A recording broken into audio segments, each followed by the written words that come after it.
Bien, el tema de la independencia. Traigo aquí los comentarios de la Comisión Interamericana de Derechos Humanos sobre este punto. En lo que toca a la garantía contra presiones externas, la Comisión Interamericana de Derechos Humanos valora, subrayo, preparación o formación académica como una forma de evitar incidencia respecto a presiones externas. A su vez, la Corte Interamericana también en su jurisprudencia ha resuelto la inmovilidad de los jueces provisorios, estrechamente ligada a la garantía contra presiones externas, ya que si los jueces provisorios no tienen seguridad de permanencia durante el periodo determinado, serán vulnerables a presiones de diferentes sectores, principalmente de quienes tienen la facultad de decidir sobre destituciones, ascensos en el Poder Judicial. De nueva cuenta, las disposiciones constitucionales previamente señaladas permiten el ejercicio de la judicatura en nuestro país cuente con garantías para su independencia. Y lo mismo señala la Comisión Interamericana, y hice un estudio en Derecho Comparado. El único país que tiene limitantes en este sentido es España, a tener una afiliación política. El resto de los países europeos no exigen que no tengan una afiliación política. O sea, no se duda de su independencia en razón de su cercanía o filiación política, más bien es el expediente de vida de esa persona, si en su actuar ha sido imparcial, independiente, objetivo y honesto. Y curiosamente los que vienen de la academia dan más garantía en ese sentido.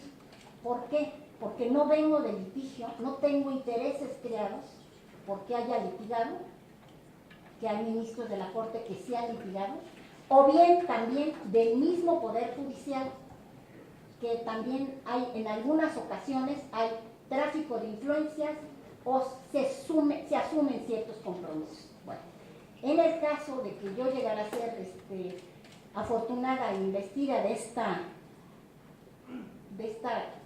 pues, enorme función que se me honraría muchísimo, yo sería independiente, objetivo, imparcial. No tengo forma de probarlo más que, insisto, mi expediente de vida. Nada más doy como dato curioso. Yo tengo a muchos amigos panistas y un ministro panista fue del CEN, Aguirre Anguiano, y jamás nadie dudó, nadie, de su independencia y objetividad. Y voy a dar otro del PRI, Sergio Vaz, en paz descanse. Siempre se ufanó de ser priista. Entonces, eso es precisamente lo que estaba tratando de decir. Más allá de las cuestiones, las cuotas partidistas en uno o en otro sentido, es el expediente de vida de la persona, su actuar, lo que nos puede garantizar la independencia y objetividad. Ahora, lo de la cercanía, también. No voy a negar que mi esposo fue secretario de gobierno cuando fue secretario de gobierno con Andrés, el presidente de la República, cuando jefe de gobierno de la Ciudad de México. Pero curiosamente, por esa circunstancia, yo no pude acceder cuando José Ramón Cosío aspiraba a ser ministro de la Corte. Es decir, así es la vida, ¿no? Pues digo, esa es la verdad. En esta ocasión me propuso el presidente, en aquella no, propuso a José Ramón Cosío. Y José Ramón Cosío venía de la academia, yo también vengo de la academia. José Ramón Cosío, nadie jamás dudó de su independencia, pero ciertamente, pues sí tenía una vinculación con el presidente, tan es así que lo nombró en la terna. Sí la tenía, y la tenía también con senadores. Y lo mismo es en el caso de otros ministros. Soy de la Libre. Vi cuando al presidente Felipe Calderón Hinojosa se acercaron exalumnos míos que también pidieron que lo subieran a la terna. Entonces, en mi caso, yo nada más puedo garantizarlo con mi expediente de vida. Bueno, las cuestiones, todas, superdelegados, Tren Maya y ley de remuneraciones, ¿no? Los superdelegados, pues lo analizaré conforme a nuestro texto constitucional. No tengo otro marco jurídico, el 124 constitucional, la distribución de competencias, si caen los superdelegados en ejercer funciones que le corresponden a las entidades federativas, resolveré en ese sentido, si se presenta una controversia constitucional o una acción de inconstitucionalidad. Tren Maya, de las poblaciones indígenas, curiosamente ya estaba marcado el tren por donde, o sea, no se van a instalar nuevas vías. El tren ya está, donde está un tren de carga. Sin embargo, yo sí soy de la idea de que hay que hacer la consulta a las poblaciones indígenas por el Convenio Internacional de la OIT, el 161, el cual pues, conozco perfectamente. Y ley de remuneraciones. Sería irresponsable que yo me pronunciara sobre un asunto que si llegara a ser ministra de la Suprema Corte, ahorita manejara cuál es mi criterio. Lo que voy a decir es que se aplicará el artículo 127 constitucional, fracción segunda, incluyendo los transitorios, y también se analizará el 94 de la Constitución Política de los Estados Unidos Mexicanos. Es una cuestión de ámbito de validez temporal, en que tenemos dos disposiciones que hay que resolver cuál resulta aplicable, pero su juicio preciso pues, se resolverá en su momento por la Suprema Corte. Fuerzas Armadas en seguridad. Ahí sí, yo siempre he estado en contra de la participación de las Fuerzas Armadas en seguridad, pero tenemos una situación de emergencia. ¿Por qué de emergencia? Estuve en los foros, es cierto, participé, no con funciones, o sea, no tenía ningún cargo político. Yo le pedí al presidente de la República colaborar en lo de los foros, porque quería tener el contacto con las víctimas y la población y ver de qué manera se podía ayudar a las víctimas. Como lo señalé en las palabras que mencioné hace un momento, la situación en la que se encuentra el país, solamente recorriendo el territorio nacional se pueden dar cuenta de la gravedad del problema que tenemos enfrente. Y por esto hago mención a esta situación. O sea, hay territorios ocupados. Territorios, bueno, vieron la muerte desde Cruz Roja Internacional cuando trataban de regresar a las casas, a sus casas los desplazados. O sea, no hay Estado de Derecho ni autoridad alguna que responda.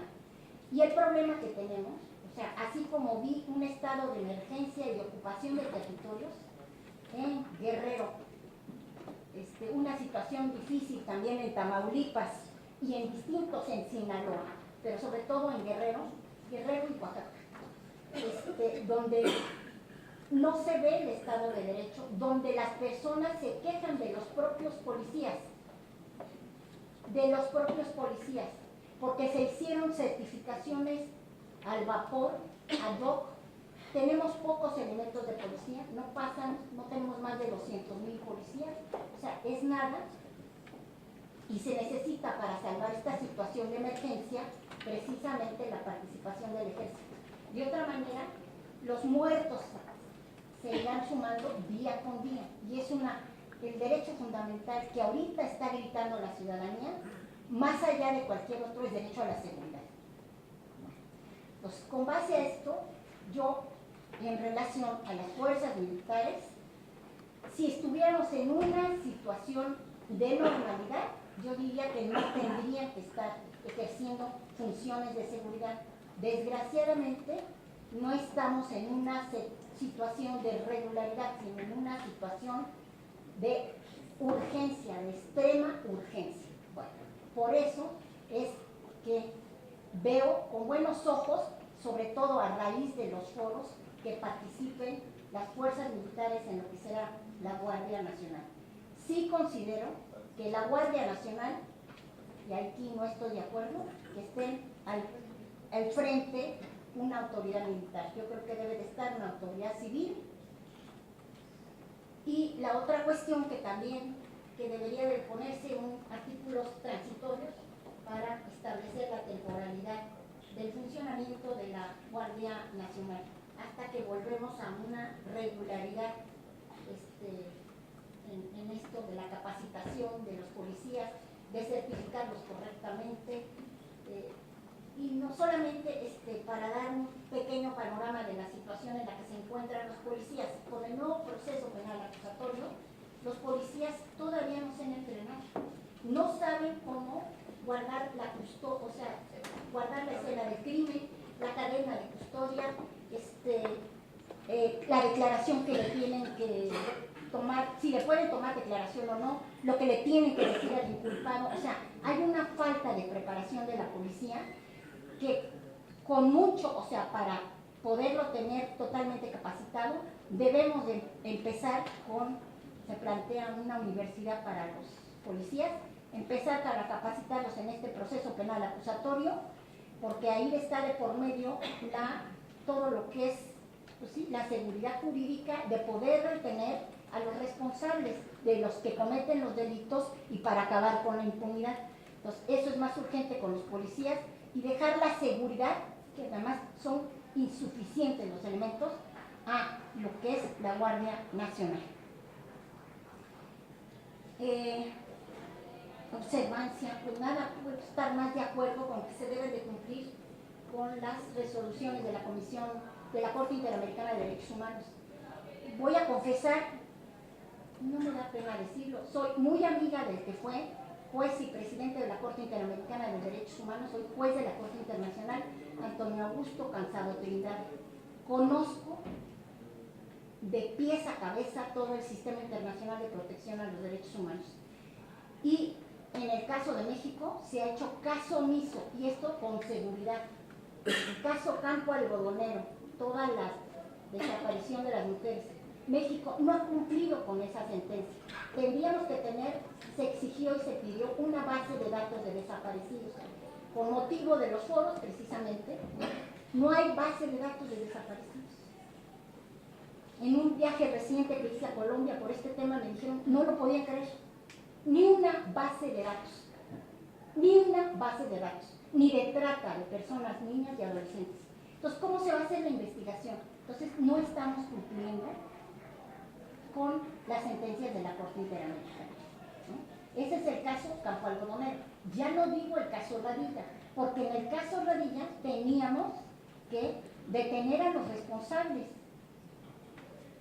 y realizar la investigación. Y no hay un solo detenido en estos casos. Y el caso Campo Algodonero, a los que habían detenido, pues los habían torturado. Entonces son confesiones que no se obtuvieron y así se manifestó. En fin, hay muchísimos casos. México, nada más para dar una idea. Por eso la importancia de que yo esté en la Suprema Corte también. ¿Por qué? Porque el 80% de los asuntos que tiene ahorita la Comisión Interamericana de Derechos Humanos para pasar a la Corte y que van a pasar, y conste que no me estoy refiriendo a los más pesados, Ayotzinapa y caso Trataria. El 80% de los casos es contra México. 80%. Y en el EPU, en la evaluación universal, fueron 2.600 recomendaciones contra México. O sea, bien, no estamos en derechos humanos. No estamos. Investigaciones de las comisiones de la verdad.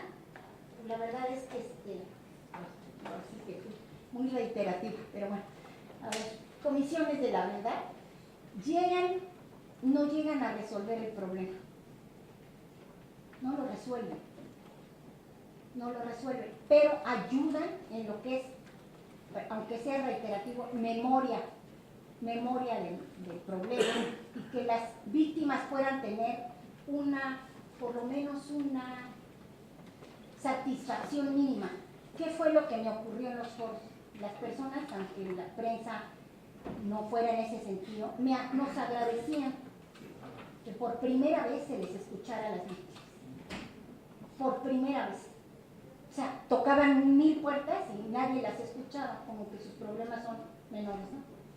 Aunque no importa mucho. Y son muchísimas las víctimas. También lo que es increíble es que las víctimas de desapariciones tengan que buscar, ¿no? Se tardó 3 años la reforma de la aprobación de la ley de desaparición forzada, increíble. Y claro, gracias a raíz del asunto de Ayotzinapa, 3 años. tal de que, bueno, por lo menos se busque la verdad de lo que ocurrió en Ayotzinapa, que ya se creó la comisión por el presidente de la República, yo creo que eso va a abrir camino para las demás. Y aeropuerto, responsabilidad del presidente de la República o de funcionarios. A ver, se hacen, por eso se está, no va a haber responsabilidad de funcionarios porque se está llegando a recomprar los bonos finalmente que se emitieron, van a llegar a un acuerdo negociado, es decir, antes de que se termine la obra, están llegando a negociaciones. Hay que acordarnos que la reforma al artículo 17 de la Constitución Política de los Estados Unidos Mexicanos incluyó los medios alternos de solución de controversias, que por cierto, ya me certifiqué como mediadora. Soy una convencida aquí en la Ciudad de México de la mediación. Entonces, es una mediación que es un medio alterno de solución de controversias antes de llegar al conflicto, llegar a resolver los problemas. No hay una responsabilidad. No es un debate, no sé si en la siguiente ronda, pero el problema en eso es que los bonos son solo una parte, doctora. Hay una inversión ya hecha